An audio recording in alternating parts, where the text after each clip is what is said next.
here's something that I suppose we ought to consider, Father. Yes.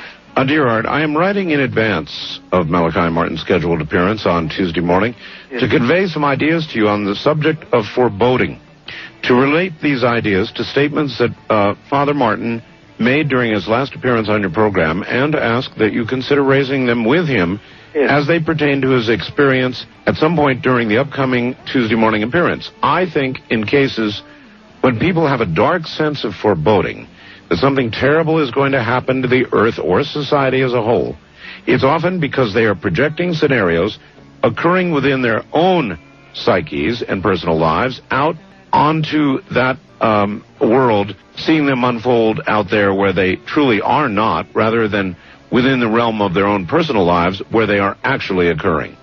That does happen. It's a true statement that of a lot of people. The only thing, Art, is that at an earlier point in this broadcast, you and I both agreed that the general feeling was malaise. I do agree. I do agree. I don't think this is internalizing on my part or your part. It's absolutely real. It's too general. If you read a sober journal like the Wall Street Journal, for instance, my God, no, all right, they're not pessimists, but their realism is very stark.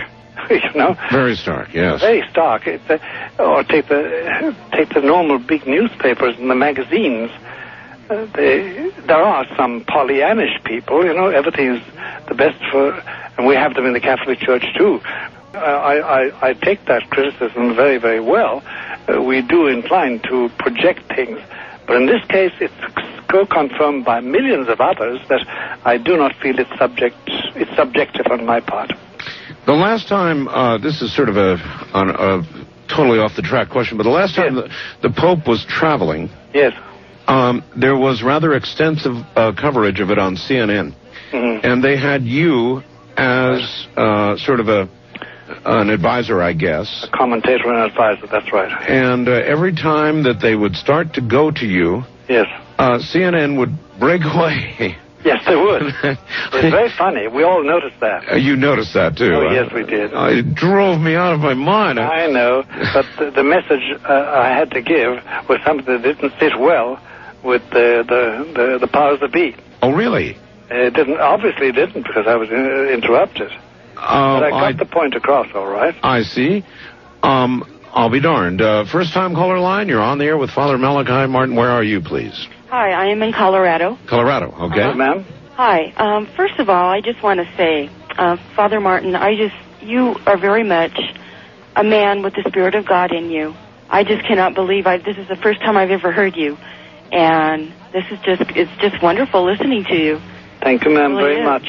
Oh, well, you're very welcome, my God. I just have a question about Satan worship. Yes. Well, this might sound kind of personal for me, but I think it might apply to a lot of other people out there that might be listening.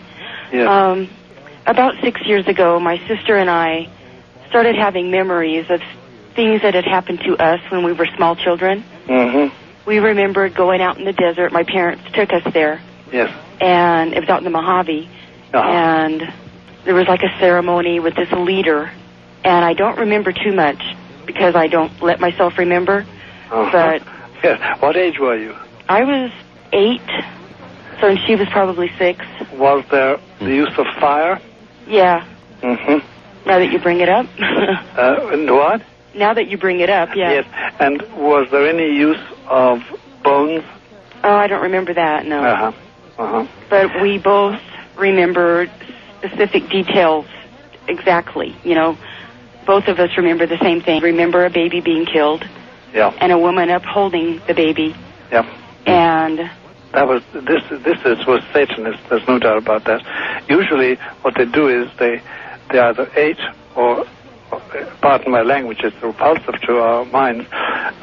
Anyway, they eventually arrived at having the baby's bones, and they used that to make a certain type of, not music, but a certain type of sound, which they interpret as the voice of Satan.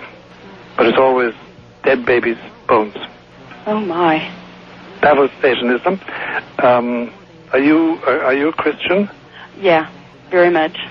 That has what has gotten me through a lot of things. Good. My belief that there is somebody watching over me and Good. whoever it might be. I don't know. Yes.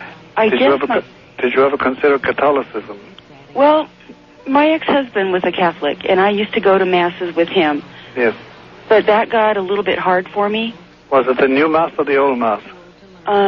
New. New, yeah. Well, that wasn't in Latin. Is that what you mean? Yes, that's right. Yeah. It is. Well, that got me down too. I never went to it, but oh no. I always said the old Mass and never said anything else.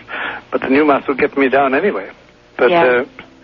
I'll tell you, without prolonging it too much, next time you're in prayer, ask our Lord Jesus to enlighten you and to give you strength and guidance, as He has up to this. That was my question. Because how can I help myself to remember? Because I feel like I'm stuck. I wouldn't be intent on remembering so much. I would be intent on what I do now as regards the worship of Jesus, who is God, and the cultivation of His angels, and seeking out some good priest, a good priest, and talking to him. And surely in Colorado you must find somebody. Would they believe me, though? What? Would they believe me? If they're a good priest, they'll believe you and they'll know what I know from what you say. Because I have been to a couple of therapists and just mentioned this, about my past. Yeah. No, and they tried to turn it into something else. It was like they didn't believe me. I know, they don't. Yeah. You know the difficulty is this. It's not therapy you need. It's healing. There's a big difference.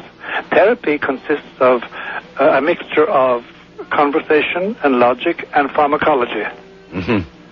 Yeah. Now, that's therapy, but that merely makes you viable. You can carry on. But it doesn't heal the soul. Only the grace of our Lord Jesus does that. You're making me cry. Well, that's clear, though. Tears are very, very salvific, darling. Uh-huh. Don't be afraid of them. But evidently Christ has touched your heart. And if you pray, He will send you a good priest. Well, thank you very much. God bless you, ma'am. And I hope you have helped other people out there, too. Please, God. You take care, ma'am. Thank you. Bye-bye. Father Martin, yes. The last time you were on, we gave out your address. Yes. And you got too much mail. No, I didn't. You didn't? No, I got a lot of mail, but we're getting through it all. And you see, it's unfair if people can't write at least a short letter explaining what's on their minds, provided they all realize that sometimes it takes a long time to get out answers, even short answers. But there's a desire to answer every problem, every question put. All right, Father Malachi Martin, obviously. What is the address?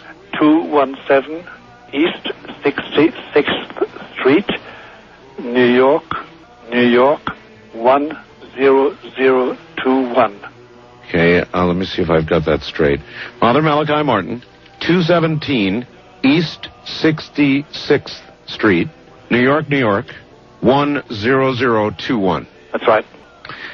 And everybody, please do understand that there's a lot of correspondence that is coming his way, so you will get an answer, but it will take time, as all good things do. East of the Rockies, you're on the air with Father Malachi Martin. Hello. Yeah, Art, I'm glad you have Father on. Thank you. My favorite guest. Thank you very much. Father, two questions, one from the past and one from the present. Yes. During the time St. Paul was talking about, people were talking about the end times. Yes, and people were selling all their property and giving everything away, and he said that's very bad. You should stand up right now. That's right. And can't that be used right now by the powers to be to make people give up? And in terms of the end times, wasn't in Acts Peter coming out and saying that the end times are now, and he was talking about great portents in the earth, and then in Acts 3, he says that Christ must make his dwelling in heaven until all time, all the earth is made anew, meaning that all earth is made under Christendom. Right. That's right. Could you comment on that? And I wanted to ask one more. You've by merely repeating those words, sir, to my mind, you've said it all. You've really done it. There's no doubt about it. But when Art and I talk, we're talking about the fact that today there is something else taking place, which is apocalyptic in that sense. It's part of the end times. It's the emergence of a world you and I don't know, because I guess from your voice that we belong to the same generation. more or less. Same cultural generation, same political generation, really. Well, it is not only end times, Father, but it's end times for my program. I'm so sorry. We are flat out of time. We are flat out of time. Flat out of time, at least for this round. But one thing is for sure, and that is, God willing, you'll be back, and I'll have you back. Lovely. Father, thank you so very much. So it's over for tonight. I'm afraid it is. That's all right, Art. God bless. Take care, my friend. Thank you. That, ladies and gentlemen, is Father Malachi Martin from New York. From the high desert, I'm Art Bell. Good night.